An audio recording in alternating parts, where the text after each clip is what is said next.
The Portuguese word for visa is visto. Keep watching. Hey guys, welcome back to my channel. It's your girl Mills and I'm back with another video. If this is your first time to my channel, thank you for stopping by to take your time to watch. And if you're my returning subscriber, I remain loyal. I'm going to be talking about how you can detect that a Brazil tourist visa is a fake one. And secondly, I'm going to talk about those who want to do the applications by themselves, do's and the don'ts. From the last quarter of 2022, a lot of changes have been made towards getting a Brazil visa. The processing time, procedures and websites have really changed. For the Brazilian website used to be very straightforward, very easy, the same criteria, the same color, so you could just go online, follow the instructions and apply for a visa. But since the last quarter of last year, the website's changed. I've done a video about Brazil visa. It came to my attention because someone made a comment that what I described about the website is a little bit confusing.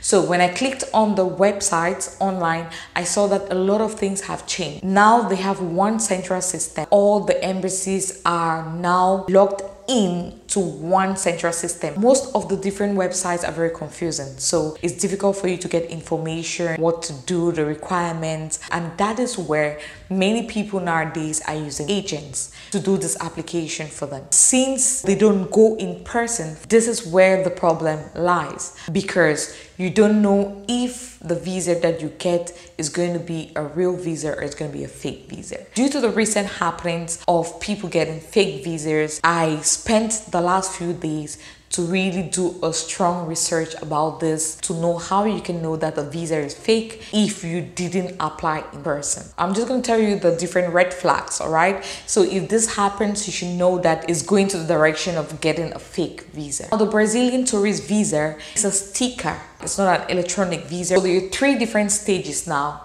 You have the application stage, you have the e-consular service, which is a new service that has been out now, and then you also have the depositing of original documents. If an agent tells you, just give me your passport and the amount of money that you have spoken about, then I'm just going to give you the visa. That is the first red flag. Why am I saying this? Because in the first stage of the application, your signature has to be put in that online application. Or agent has to tell you to sign on a white piece of paper, and it has to be inputted into the online application form. As well as after the application has been made, the next thing is there is a generated code that comes out as a receipt. You still have to sign your signature on it and then give it back to use for the next stage, which is the e-consular stage. It's going to be fake if you don't sign your signature, except the agent can sign your signature for you. First stage of application, you need a signature. Now, if you're applying for a tourist visa, one of the most important documents that you have to submit is a bank statement. So if the agent doesn't ask you to submit a bank statement, then you should know that's fake, because normally the proof of funds should be a bank statement. Notwithstanding, even if you're going to have a sponsor that's going to sponsor your tourist trip, you should have a bank statement under your name. As well as if you're going on a tourist visa, one of the ties to prove that you're going to come back to your country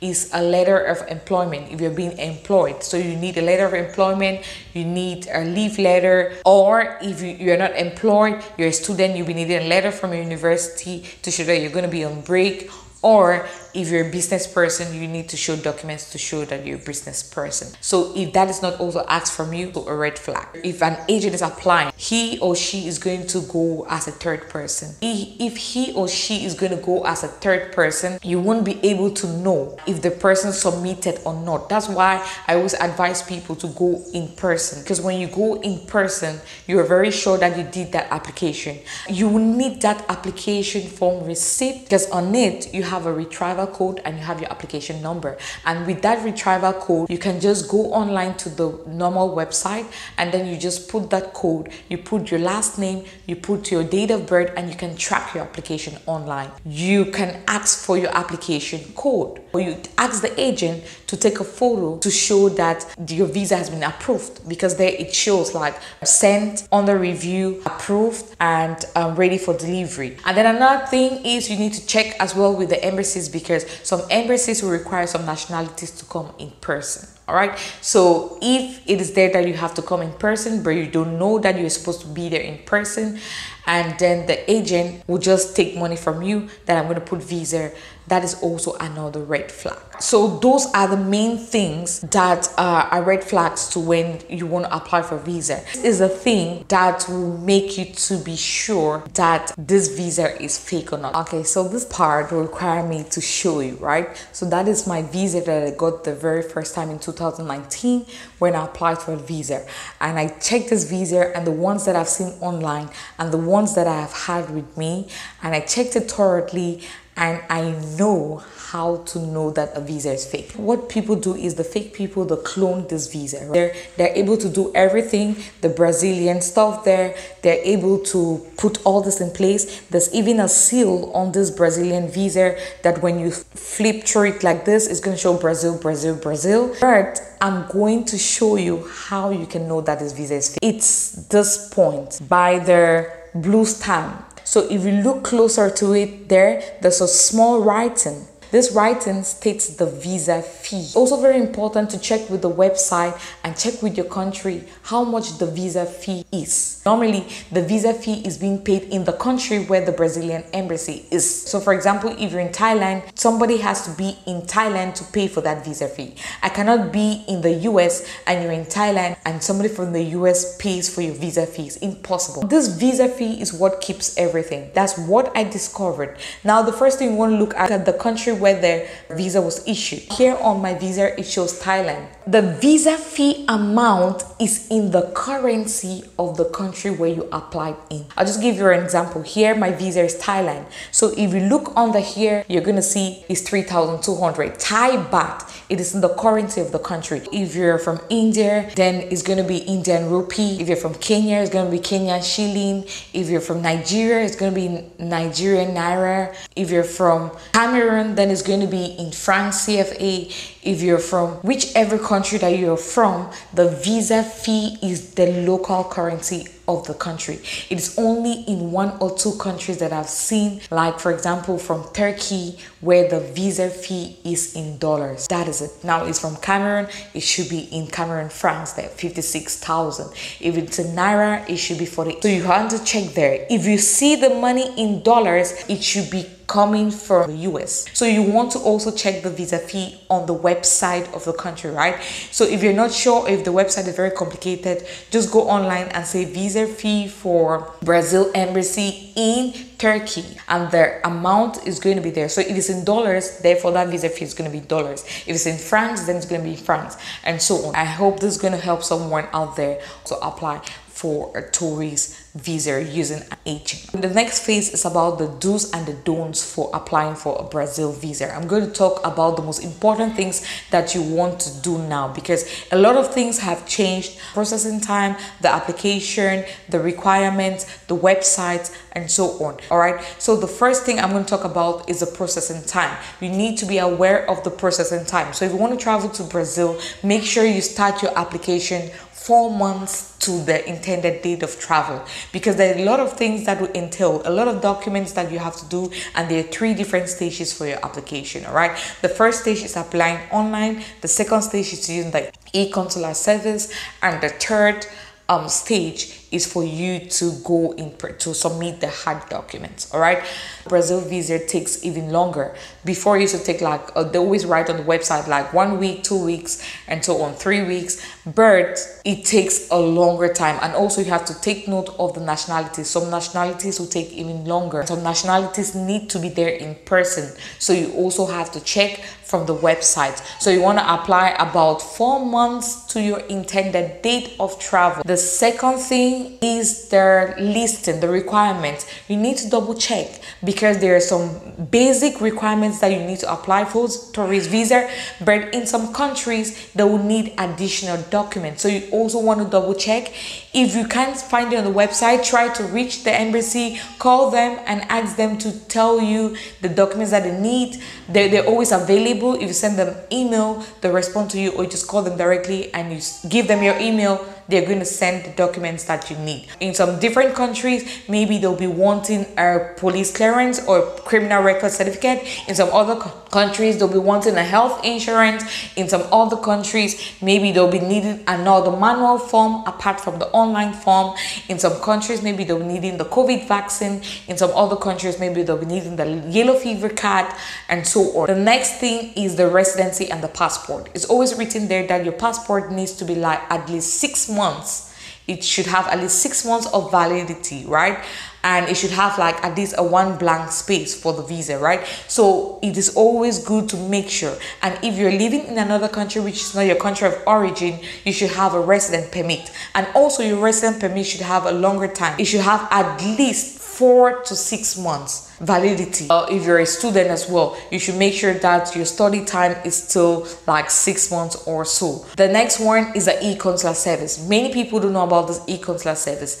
Brazil is implementing the e-consular service because there are a lot of applications that have been coming in. So they're using this method to reduce their work. Now, this is called the e-consular service. And what is the e-consular service? And when during your application, you need to upload all the documents that you want to submit. All. Do not leave anyone pending. If you have all your documents, upload them, because after that you need to log in into the e-consular service, which is just like an electronic consular service. You upload all those documents and you send it to them. They're going to double check and check that all your documents are okay. If there is any document that's pending, they're going to send a link to you to edit it and upload it again. And when you upload it, it's going to update on that certificate. So every time you upload a new document, you have to print out a new form and use the recent. When all the documents have been checked and everything is in place, then they're going to send you a link and you use that link to book an appointment. If you're supposed to post through mail, then you don't need to book an appointment. Just post the documents, but you need to receive that link first before you do any of those things. All right. Also, something that you want to do very early.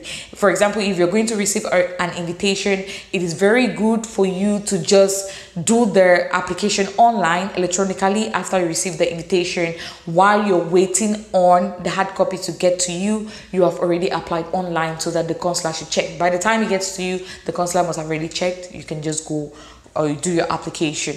No, this is also very good to your application. It's called the cover letter. The cover letter is very important because on the cover letter, you can just explain everything that is going on. This makes it very easy for the consular, right? Because on the cover letter, you want to introduce yourself and you say your passport number, you say where you're working, you say your address, you say why your purpose of traveling or of getting that visa. Then you also want to talk about where you're going to be living, your accommodation, your intended date of travel, as well as how you're going to form your trip. All right, so when the consular reads that, it already gives them like an ease to check your documents. They just know that you have all these documents that are on the cover letter in your application. That is already a plus, right? All right, there's another thing about the upload of the documents.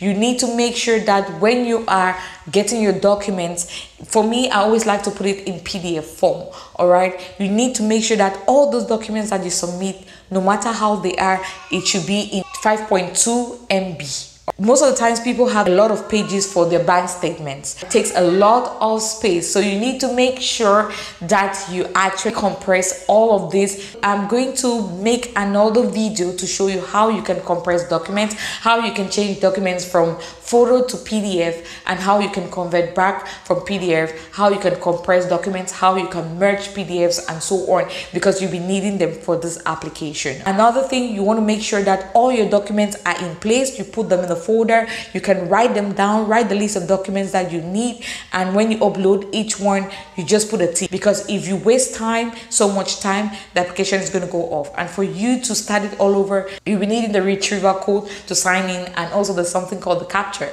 You have to get the capture right. Most of the times I always do it 5 to 10 times before I get the capture right. Then another thing is a bank statement. When you want to do your bank statement, prepare before time. Like I said, 3 months to time. Normally they always need 3 months to 6 months bank statement. So you want to start 3 months, start putting money regularly. Do not wait until when you want to apply, then you put huge amount of money. It also raises flag, because normally when the consular takes your bank statement, the first thing is the balance. He or she will look at the balance. The next thing is the last month. The last last month, they want to look at the transactions there. And if they look at the transactions, they see that you deposited a huge amount of money, they will just know that you're doing this because of the visa.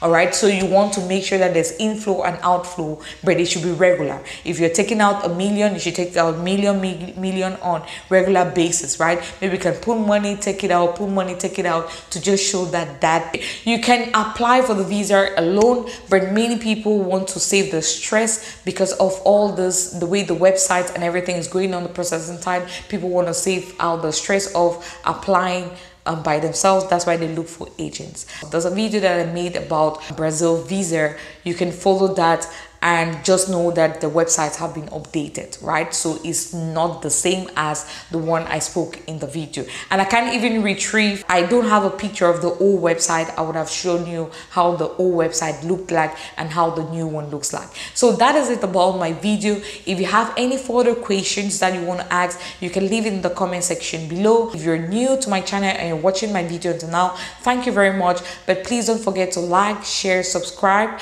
and click on the notification bell so that you get updated every time I upload a video.